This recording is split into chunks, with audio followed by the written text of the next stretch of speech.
এবার এতে কাঁচা সবজিগুলো দিয়ে দেবো। কাঁচা সবজিগুলোকে কিছুক্ষণ ভালোভাবে মিশিয়ে নেব। এরপর এতে ভেজানো ছোলাগুলো দিয়ে দিচ্ছি। আবার কিছুক্ষণ এটা ভালোভাবে মিশিয়ে নিচ্ছি। এরপর এতে হলুদ গুঁড়ো, জিরে গুঁড়ো, ধনে গুঁড়ো আর পরিমাণ মতন নুন দিয়ে দেবো।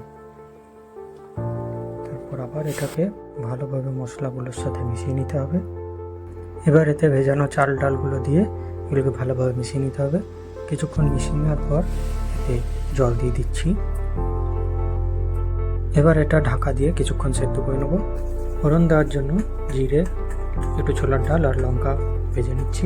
এবার এটা খিচুড়িতে দিয়ে খিচুড়িটা ভালোভাবে মিশিয়ে নিলেই আমাদের ঘরের তৈরি স্পেশাল খিচুড়ি রেডি।